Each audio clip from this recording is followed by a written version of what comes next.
creo que cada uno de nosotros somos esa esperanza que puede llegar a tener una persona que todavía no conoce al Señor. La palabra de Dios dice que nosotros somos luz en medio de las tinieblas. Así que en cualquier lugar donde Dios te permita estar, tú marcas la diferencia. Y nos preparamos precisamente para ser más efectivos, cada vez más efectivos.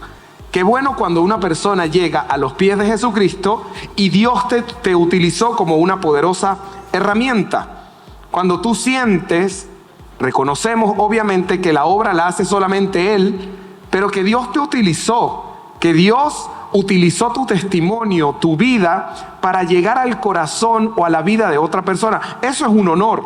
Yo creo que no hay nada que a mí me llene más de gozo, de alegría, que cuando una persona conoce al Señor a través de una predicación, a través de un encuentro, a través de una reunión, a través de una experiencia en donde yo estuve, aunque sea observando solamente. Y toda esta serie que hemos estado desarrollando es precisamente para ser más efectivos, porque todos los días se nos presentan oportunidades. Así que en esta mañana yo le pido al Espíritu Santo de Dios que su presencia nos acompañe, que podamos recibir esta palabra, que podamos atesorarla, que podamos crecer, que podamos cada día especializarnos en el arte de ganar almas. Porque cuando nosotros ganamos almas, la Biblia dice, el que gana almas es un hombre sabio. Yo recibo por gracia y yo por gracia comparto con otra persona. Me atrevo. Ya hemos hablado un poco de la vergüenza que le puede dar a una persona compartir a Jesucristo. Ya pasamos por eso. Y cuando digo pasamos por eso es que nos preparamos cada día para que esa experiencia sea más natural en nosotros, sea que nos acepten o que nos rechacen, pero que nosotros no escondamos nuestra fe. Pablo decía, yo no me avergüenzo del Evangelio, porque el Evangelio es poder de Dios para todo aquel que cree. ¿Eres de esas personas que puede decir en esta mañana, yo no me avergüenzo del Evangelio, yo no me avergüenzo de ser cristiano, yo no me avergüenzo de compartir mi fe? Por el contrario, yo busco oportunidades para compartir mi fe. No me importa que me digan que estoy loco, porque para los que se pierden, dice la palabra, el Evangelio es locura, pero para los que se salvan es poder de Dios. Es poder de Dios para todo aquel que cree. Así que en un extremo tengo la locura y el rechazo, en el otro extremo tengo mi fe. Para mí mi fe significa poder de Dios para todo aquel que cree. Y ese significado, el significado de la palabra poder en el griego es la palabra dunamis o dunamis, que significa la capacidad de producir cambios.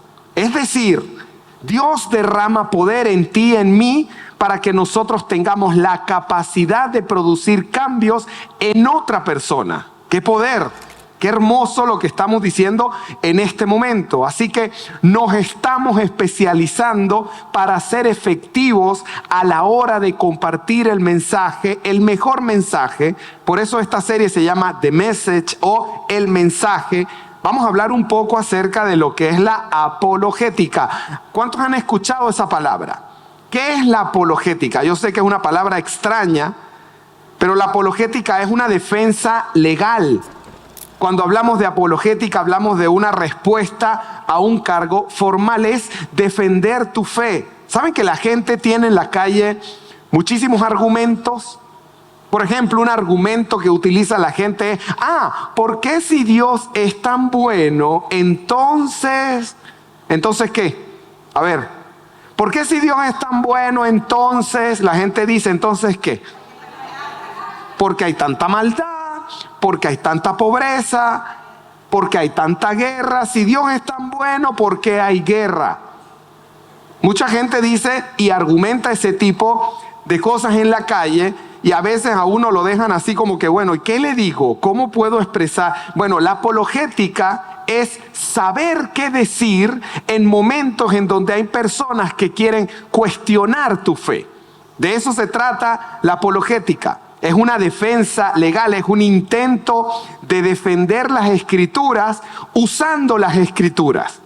Así que tú no puedes defender la Biblia usando la Biblia si no conoces la Biblia. Así que lo primero que tendríamos que hacer es conocerla, escudriñarla, estudiarla. Creo que el próximo año, así como nosotros tenemos un lema para cada año, yo le he estado diciendo, Señor, ¿qué lema podemos utilizar para el próximo año? Y ese lema que vamos a utilizar para el próximo año tiene que ver con la disciplina. Necesitamos disciplina. ¿Cuántos necesitan disciplina? Levanten la mano. ¿Cuántos se dan cuenta que por falta de disciplina, pues pueden pasar muchas cosas y nosotros no sentirnos satisfechos con nosotros mismos? ¿Por qué? Porque me falta disciplina. Yo en este momento lo llevo a las Escrituras, pero podemos llevarlo a la alimentación. ¿Cuántos necesitan disciplina con respecto a la alimentación? A ver, ahora sí levantan la mano como 2 o 3 solamente, ¿verdad? O no la levantan tanto. No, yo no estoy diciendo que están gorditos, que no están gorditos. No estoy diciendo nada de eso. Estoy diciendo que a veces uno reconoce que no puede cerrar la boca. Que uno hace dieta hasta que se encuentra el primer helado a la vuelta de la esquina. La próxima torta, el próximo chocolate. Pero cuando tú entras en un régimen de disciplina, te sientes muy bien con tu cuerpo, te sientes muy bien con tu salud, te sientes muy bien contigo mismo, pero después vuelves y abandonas lo que un día comenzaste. Necesitamos disciplina en el estudio, en la alimentación, con nuestros hijos, con nuestra familia. Creo que una persona disciplinada marca la diferencia. Así que vamos a estar estudiando acerca de lo que es la disciplina. Se necesita disciplina, no hay atajos. La disciplina te da lo que más nada te puede dar. Y es esa excelencia, el poder conocer. En este caso, estamos hablando de defender un mensaje, el mejor mensaje. Imagínate que en ti y en mí está el mejor mensaje, pero yo no sé cómo defenderlo. No, yo tengo que saber cómo defenderlo. Así que esto no es para ganar una discusión. Hay personas que entran en una discusión y se van de la discusión y dicen, gané la discusión, pero la otra persona queda en el mismo lugar. No es para ganar discusiones, es para ganar almas. Porque como dijimos al principio, la persona que gana almas es una persona sabia. ¿Estamos de acuerdo hasta acá? No es para ganar discusiones, es para ganar almas. Dicen mis notas, los primeros cristianos hicieron apelaciones a emperadores romanos y a otras autoridades de gobierno. Es literalmente dar una defensa a la fe cristiana. Entonces, muy importante, si ellos defendieron la fe ante autoridades, nosotros tenemos que defender también nuestra fe de diferentes ideologías que están a nuestro alrededor, que dependiendo de la cultura también van cambiando. ¿De qué tendríamos nosotros que defender nuestra fe hoy en día? De una gran cantidad de ideologías que quieren meter en la mente de nuestros hijos y que quieren irnos habituando a llamar bueno lo que es malo y a llamar malo lo que es bueno. Pero cuando yo sé que lo bueno es bueno y lo malo es malo, pero silencio, es decir, no levanto mi voz, no cuestiono lo que se está diciendo, no voy y pido una explicación, me estoy haciendo parte de lo que está ocurriendo, de la corriente que se quiere implementar en la mente de nuestros jóvenes. ¿Se entiende esto? Cuando yo sé la verdad pero no hablo, soy parte de la mentira. Así que es muy importante, si los primeros cristianos defendieron la fe, tú tienes que defender la fe. Si los primeros cristianos levantaron la voz, tú tienes que levantar tu voz. ¿Has conversado con los maestros y profesores que hay en el colegio de tus hijos? Cuando traen una idea, cuando les dan un libro, cuando quieren decirle que es normal lo que no es normal, sin entrar en detalles.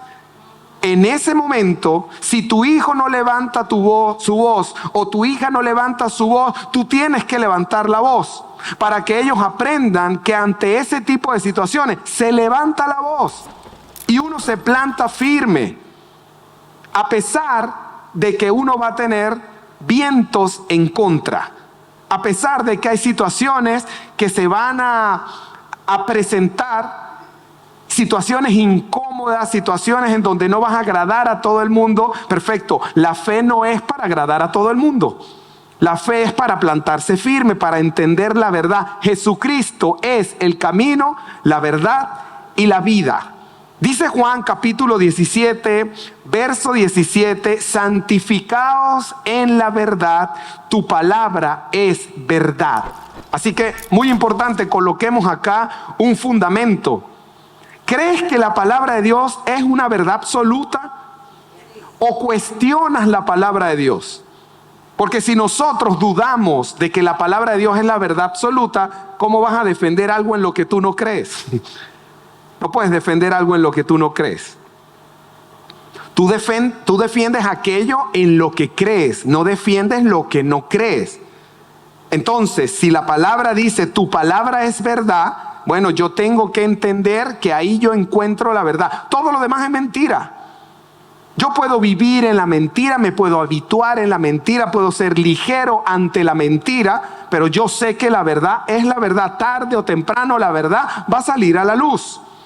Dice Isaías 66:2, mi mano hizo todas estas cosas, y así todas estas cosas fueron, dice Jehová, pero miraré a aquel que es pobre y humilde de espíritu y que tiembla a mi palabra. Entonces, la pregunta sería la siguiente: ¿quieres que Dios ponga sus ojos sobre ti? ¿Quieres que Dios te mire? ¿Quieres que Dios tenga una relación cercana contigo? Que cuando tú ores Él te escuche y que te responda y que camine contigo y que te abra puertas de bendición y que te ayude. A ver, ¿quién quiere eso? Levante la mano. Yo lo quiero. ¿Qué significa temblar ante la palabra de Dios? ¿Alguien me lo puede decir? Al que tiembla a mi palabra. Emma, ¿qué ibas a decir? Respetar la palabra. ¿Y cómo la respeto? Conociéndola, y yo creo que más importante aún es obedeciéndola. ¿Ok? Primero debo conocerla, pero después debo obedecerla. Si Dios a mí me dice algo y yo no lo obedezco, entonces estoy demostrando que yo no tiemblo ante su palabra. Si yo no tiemblo ante su palabra, no puedo pretender que Dios me mire. Porque la palabra dice, yo miraré a aquellos que tiemblan a mi palabra. Así que obedecer la palabra de Dios es obedecer al autor de la palabra de Dios. ¿Y quién es el autor de la palabra de Dios? El mismo Rey y Señor. Entonces, si Él inspiró su palabra y nos ha dejado su palabra y reconocemos que su palabra es verdad y anhelamos que Él observe sobre nuestras vidas, yo debo obedecer la palabra. Dios quiere derramar autoridad sobre cada persona que realmente marque la diferencia. Así como me voy por un extremo, me puedo ir a otro extremo, lo que significa un lenguaje religioso. ¿Saben lo que es un lenguaje religioso? Gloria a Dios, aleluya, o el hermano, o la hermana, ¿cómo está? Gloria a Dios. Y parece que no hay más palabras en el vocabulario de una persona. Y en vez de ser diferentes, nos convertimos en personas que son raras. Porque para el que no conoce, cuando tú le hablas un lenguaje que ellos no manejan en lo absoluto, ellos dicen, esta persona no es diferente, esta persona es rara. Entonces Dios nos mandó a marcar la diferencia. Dios no nos marcó a ser raros. ¿Se entiende esto? ¿Será que todos podemos arreglar algunos asuntos que están dentro de nosotros? Por supuesto que sí. ¿Por qué lo hago? Porque quiero representar mejor a mi Rey y Señor en cualquier lugar donde yo esté. Porque quiero ser efectivo, porque quiero que a través de mi vida otras personas puedan ver el reflejo de su gloria. ¿Se comprende? Así que es muy importante testimonio, el testimonio, debemos cuidar nuestro testimonio. Decía Pablo a Timoteo lo siguiente: cuídate de ti mismo y de la doctrina. ¿Sabías que tienes que cuidarte de ti mismo? ¿Alguien sabía eso? Se han mirado en el espejo y se han dicho: mira, me voy a cuidar de ti, porque no sé con qué me pueda salir hoy. Porque una mosca muerta echa a perder todo un frasco de perfume. Y porque yo puedo ir construyendo con los años y puedo dañar lo que he venido construyendo en 2 segundos. Una mosca muerta echa a perder todo un frasco de perfume. Si no hay testimonio, somos piedra de tropiezo. La semana pasada el pastor Agustín Landaeta hablaba de la unción, ¿verdad? Y decía, es importante estar ungidos para entrar en el campo de batalla. Porque muchas personas entran en el campo de batalla sin el respaldo del Señor y salen con las tablas en la cabeza. Te hacen 2, 3 preguntas y tú caes ahí como condorito y no sabes cómo responder. Y eso es algo peligroso. Así que antes de salir, yo tengo que entrar en la presencia de Dios.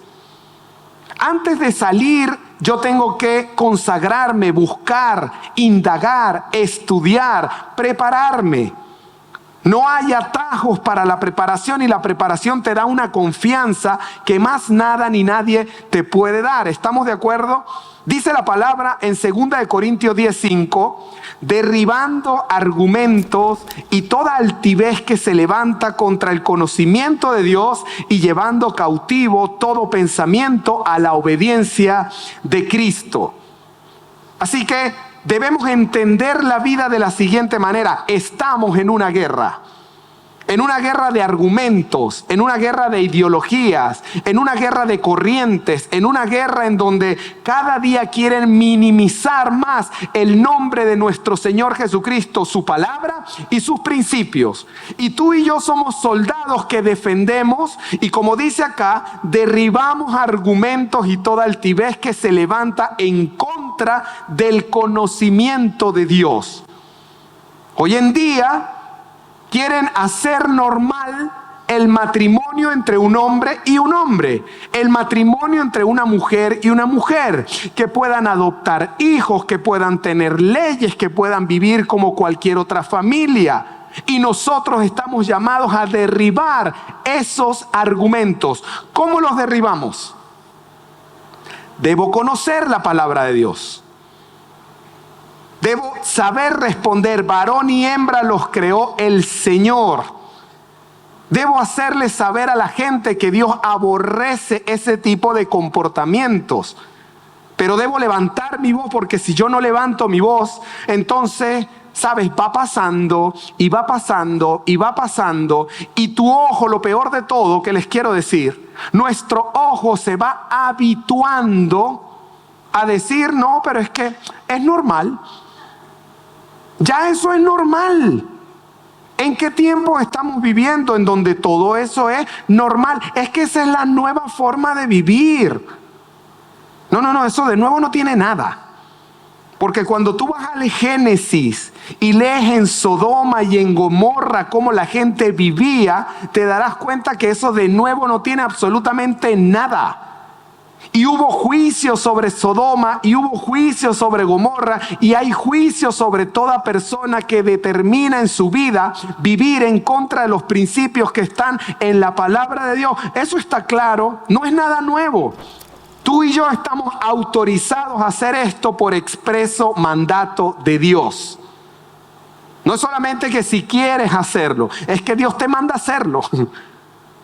Porque dice la palabra: derribando argumentos, fortalezas que se levantan en contra del conocimiento de Dios. Dios te manda a derribar argumentos. ¿Y cómo se derriba un argumento? Con otro argumento.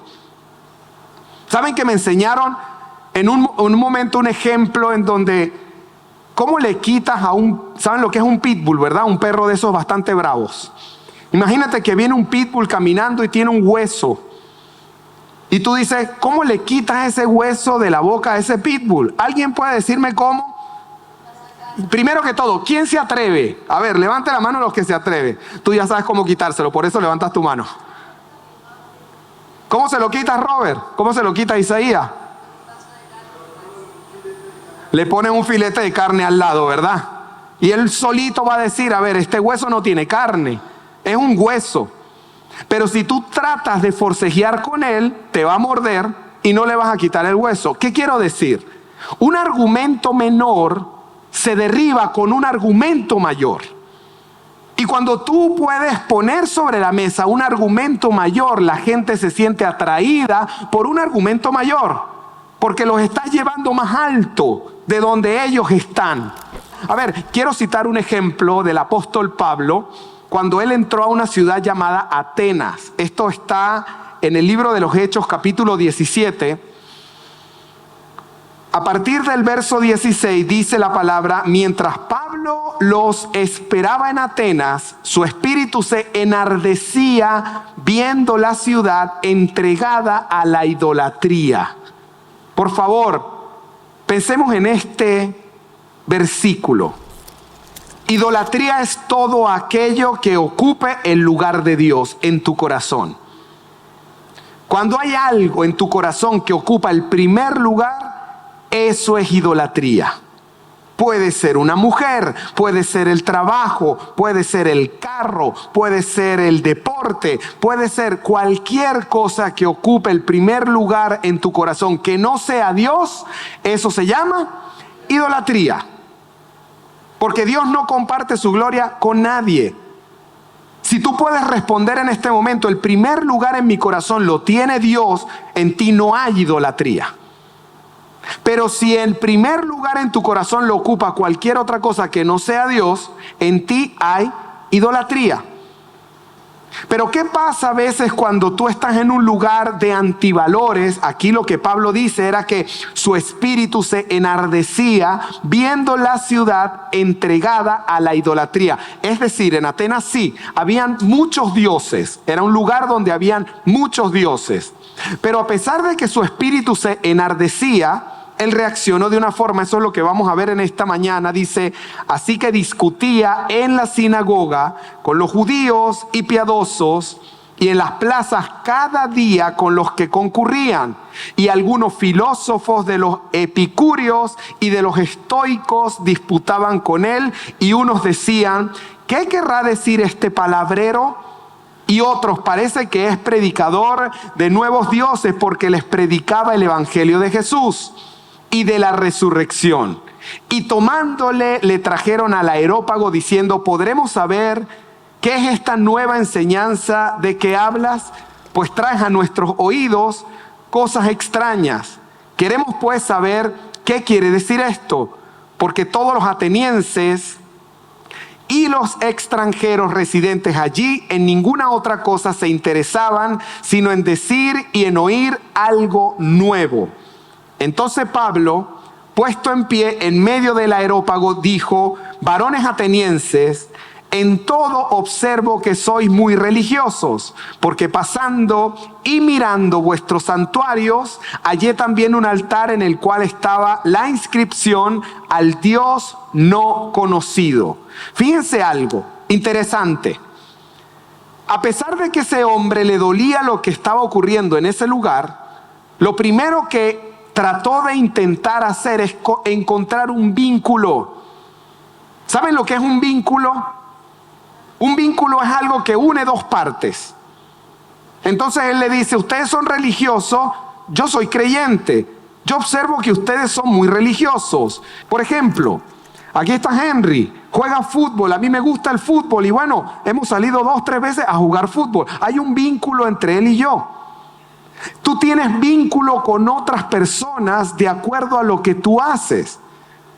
Allá está Bian trabaja con electricidad. Bueno, tu carrera te permite relacionarte con otras personas en base a lo que tú conoces, a lo que tú estudiaste. Independientemente del lugar donde nosotros estemos, tenemos la oportunidad de vincularnos con otras personas a través de lo que nosotros hacemos. ¿Se comprende esto? Así que primero, antes de predicarle a una persona, encuentra un vínculo. Hay un vínculo entre esa persona y tú. Cuando el Señor se encontró a la samaritana, no llegó predicándole: ustedes son samaritanos, nosotros judíos, nosotros nos odiamos. No, Él encontró un vínculo y comenzó a conversar con ella. ¿Será que tú me puedes dar agua? Y ella: ya va, este judío me está pidiendo agua. Si los judíos y los samaritanos, ustedes nos odian a nosotros, ¿por qué tú me pides agua? Si yo te doy agua de mi copa, de mi cántaro, para ustedes es algo inmundo. Entonces el Señor le dijo: no, si tú supieras quién es el que te está pidiendo agua, tú le pedirías, yo te daría. Y ya estableció un vínculo entre él y la samaritana, a pesar de que judíos y samaritanos se odiaban. El vínculo es imprescindible. No llegues a predicarle a una persona sin haber un vínculo, y por eso es que muchas veces, queriendo hacer las cosas bien, la gente nos ve como personas extrañas. ¿Por qué? Porque no establecemos vínculos. Tienen que haber vínculos. Eso es lo que está haciendo Pablo. Pablo primero se siente triste por lo que ahí está ocurriendo, pero de repente le dice: el Dios no conocido, por ahí voy a entrar. Mire, vean que ustedes escribieron allá al Dios no conocido. Bueno, a ese es el que yo les vengo a presentar. ¿Vamos bien o no? Seguimos. El Dios que hizo el mundo y todas las cosas, verso 24, que en él hay, siendo Señor del cielo y de la tierra, no habita en templos hechos por manos humanas, ni es honrado por manos de hombres, como si necesitase de algo, pues Él es quien da a todos vida y aliento y todas las cosas. Y de una sangre ha hecho todo el linaje de los hombres, para que habiten sobre toda la faz de la tierra, y les ha prefijado el orden de los tiempos y los límites de su habitación, para que busquen a Dios, si en alguna manera palpando puedan hallarle, aunque ciertamente no está lejos de cada uno de nosotros, porque en Él vivimos y nos movemos y somos, como alguno de vuestros propios poetas también ha dicho, porque linaje suyo somos. Siendo pues linaje de Dios, no debemos pensar que la divinidad sea semejante a oro o plata o piedra, escultura de arte y de imaginación de hombres. Pero Dios, habiendo pasado por alto los tiempos de esta ignorancia, ahora manda a todos los hombres en todo lugar que se arrepientan, por cuanto ha establecido un día en el cual juzgará al mundo con justicia por aquel varón a quien designó, dando fe a todos con haberle levantado de los muertos. Pero cuando oyeron lo de la resurrección de los muertos, unos se burlaban, otros decían: ya te oiremos acerca de esto otra vez. Y así Pablo salió de en medio de ellos. Verso 34 dice: mas algunos creyeron, juntándose con él, entre los cuales estaba Dionisio, el Areópagita, una mujer llamada Dámaris, y otros con ellos. A ver, aquí está el apóstol Pablo derribando argumentos. Para poder derribar un argumento tiene que haber otro argumento. Es decir, ahí dice la palabra que estaban algunos que se llaman estoicos. Estos hombres creen en la autosuficiencia. ¿Qué significa la autosuficiencia? Yo no necesito a Dios. Todo lo que yo necesito está dentro de mí. Si quieres, puedes. ¿Han escuchado ese tipo de mensajitos? Y la gente todavía se los come y los cree. Todo lo que tú sueñas lo puedes alcanzar. Si quieres, puedes. Ese tipo de autosuficiencia tiene un mensaje implícito, y es: no necesitas a Dios. Todo lo que tú quieras hacer, lo puedes hacer. ¿Es así la vida, de que todo lo que tú quieras hacer, lo puedes hacer? No, pero esa corriente del momento, los estoicos, pensaban en la autosuficiencia. Todos los hombres necesitamos a Dios. ¿Estamos de acuerdo con eso? Cuando Dios creó el cielo y la tierra y creó a un hombre y lo puso en un jardín, ¿quién era ese hombre? ¿Cómo se llamaba? Adán. Y Dios bajó y hablaba y se comunicaba con él antes de que llegara Eva. Es decir, Lo que un hombre primeramente necesita no es una mujer. Lo que una mujer primeramente necesita no es un hombre. Lo que un hombre o una mujer primero necesita es relacionarse con su Padre Celestial. No creas que cuando llegue el hombre de tus sueños te va a hacer feliz. No. Tú tienes que ser feliz así como eres. Porque si no, tu felicidad va a depender de que con qué pie se levantó el hombre que está a mi lado. Si se paró con el pie izquierdo, entonces mi vida va a estar mal. Porque él es el que me hace feliz o ella es la que me hace feliz. Pero la Biblia enseña que Dios creó cielo y tierra y puso un hombre. Y se relacionó y caminaba con él. Porque lo primero que nosotros necesitamos es relacionarnos con nuestro Padre Celestial. ¿Estamos de acuerdo? También habían otros que se llamaban los epicúreos, que creían en la búsqueda del placer. Hoy no se llaman los epicúreos, pero están por todas partes también, ¿verdad? Yo necesito placer, placer, placer. Toda la vida gira en torno al placer que yo pueda sentir. Quiero satisfacerme con mujeres, quiero satisfacerme con dinero, quiero satisfacerme con plata, quiero satisfacerme con comida, quiero satisfacerme con TikTok, con lo que sea, pero lo más importante es que yo pueda satisfacerme. Por eso es que hoy la gente medio se aburre, la gente hoy en día no se aburre, porque lo primero que hace cuando siente que no está haciendo nada, y ya se me pasó el aburrimiento. La gente hoy no guarda silencio. La gente hoy no medita, no piensa, no está a solas. ¿Por qué? De una vez me envían una falsa satisfacción que me mantiene entretenido. Después, ¿por qué será que me duele la cabeza? ¿Por qué será que no duermo bien? Claro, si te estás estimulando hasta las 12 de la noche y después medio pones eso al lado y todavía eso te está mandando ondas, mensajitos y notificaciones, crees que tu satisfacción se está llevando a cabo y cada día te estás deteriorando más. El culto al placer, cuidado con eso. Los primeros cristianos lucharon contra cosmovisiones opuestas, como nosotros también. Contra el gnosticismo, que significa no creer, contra filosofías griegas, contra el legalismo, contra las falsas enseñanzas. Hoy nosotros luchamos contra el ateísmo. La gente no quiere creer en Dios, pero si yo me quedo en silencio y los dejo en el mismo lugar, ¿cómo van a creer? Si yo no levanto mi voz, ¿cómo van a creer? Dice la palabra, ¿cómo creerán si no hay quien les predique? Entonces, tenemos un círculo de influencia, tenemos vínculos con otras personas, pero tenemos que también levantar nuestra voz.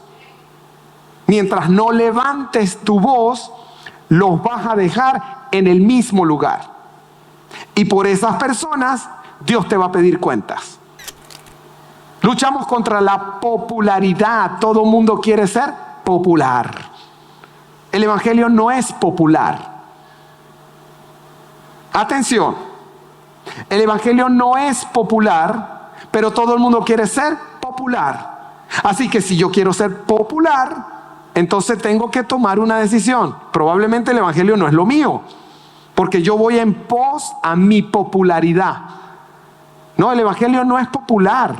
Ahí estaba Pablo en Atenas, que podríamos decir estaba Pablo en Nueva York hoy en día, luchando contra diferentes ideologías. Las populares, las menos populares, las que están creciendo hacia la popularidad.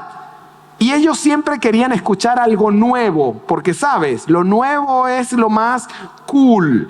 Entonces yo quiero escuchar algo nuevo, algo cool, algo que sea popular. Y llegó Pablo y les empieza a hablar de la verdad y a ellos no les gusta lo que están escuchando.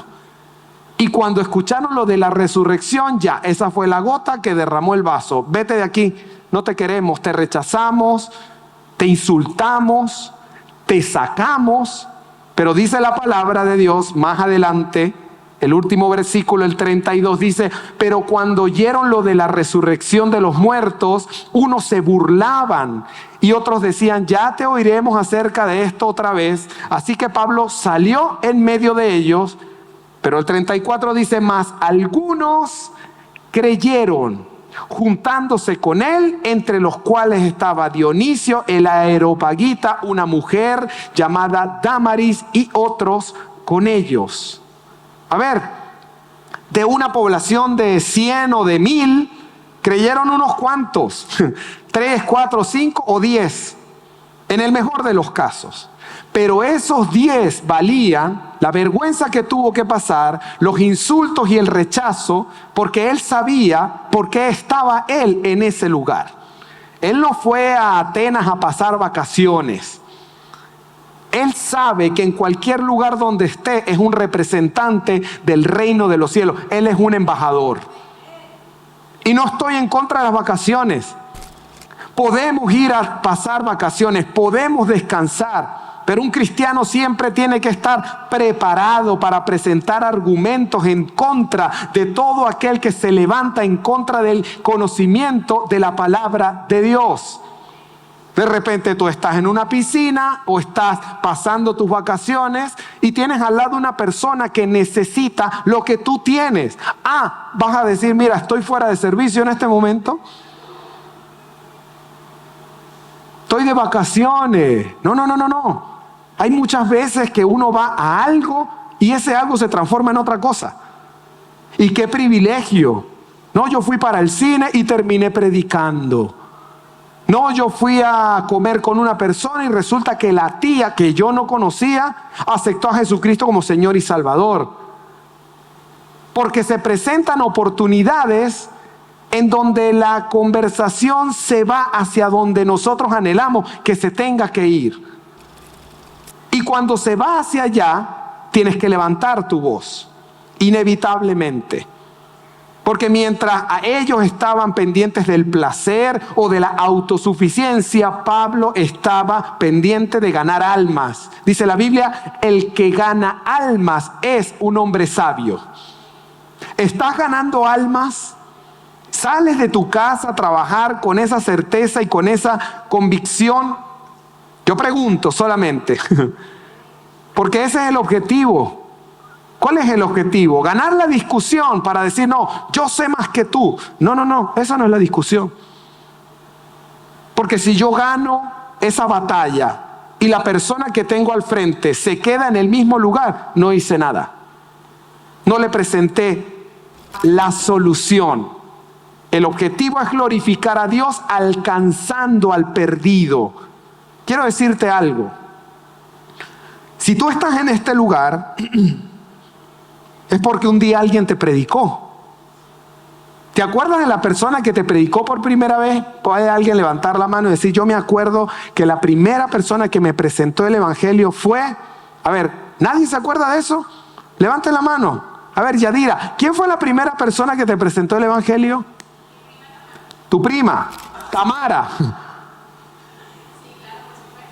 Hay un eterno agradecimiento por Tamara, porque Tamara fue utilizada por el Señor para abrir el entendimiento de tu vida, para que cambiara tu vida completamente. En mi vida, mi amigo se llama Víctor Hugo, él es un chef, ahorita están en España viviendo, y él me llevó a la iglesia y después por un tiempo dejó de venir a la iglesia.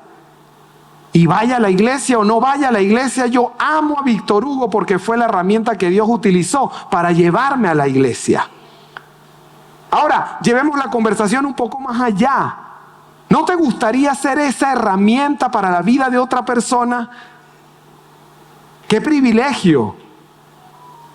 Porque sé que un día, cantábamos hace rato, el Señor viene, lo estamos esperando, Él descenderá, se llevará a su iglesia.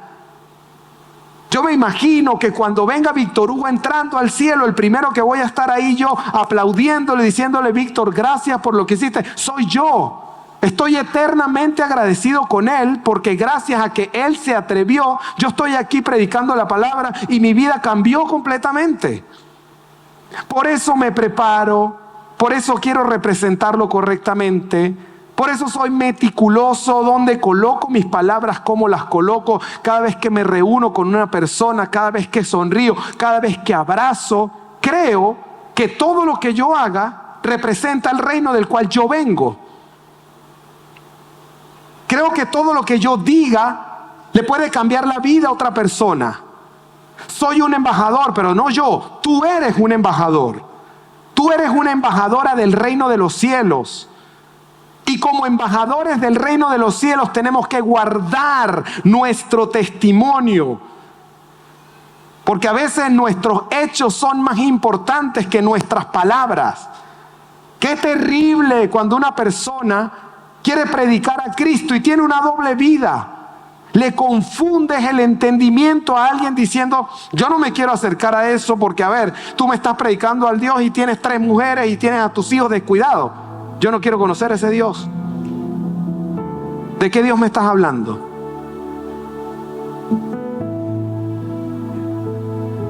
Así que yo no quiero ganar discusiones, yo quiero ganar almas para el reino de Dios. Y quiero pedirle al Espíritu Santo de Dios que nos prepare para ganar almas.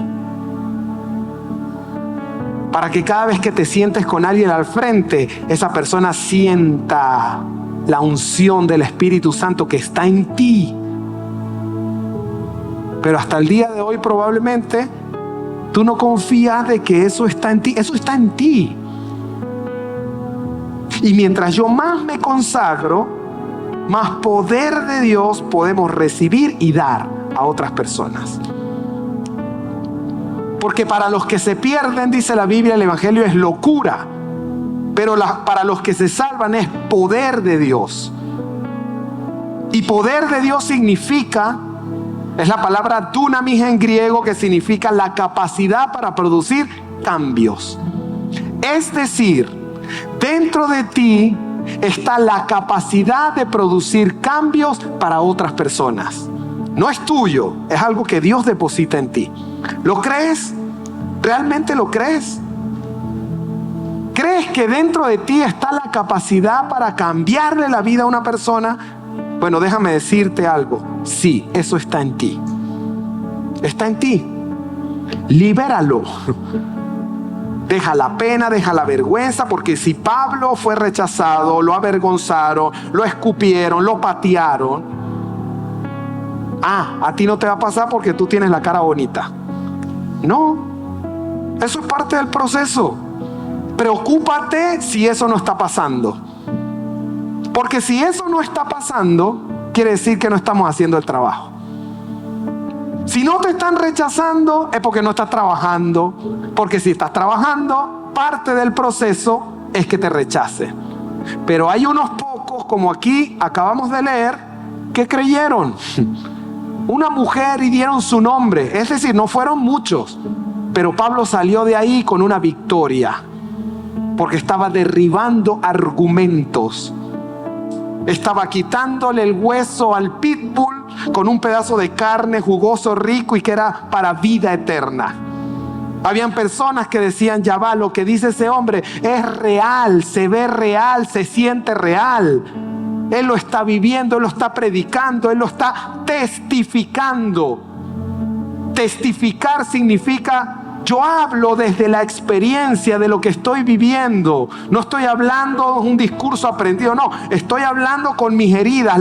¿Puedes ver mis heridas? Entonces observa las heridas del hombre que está en la cruz del Calvario, que resucitó y que vino con pruebas indubitables y que nos ha prometido que va a regresar por su iglesia. Argumentos contundentes. Que Cristo sea una realidad en tu vida y en mi vida. Ese mismo hombre decía lo siguiente: para mí el vivir es Cristo y el morir ganancia. Yo creo que son las palabras o unas de las palabras más importantes que están en mi corazón.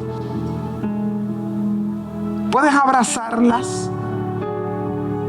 Dice, ¿cómo es posible que el Espíritu Santo haya inspirado a Pablo para decir, para mí el vivir es Cristo, el morir es ganancia? Porque mientras respire, yo represento a Cristo. Y cuando me muera, me voy con Cristo. Así que es ganancia.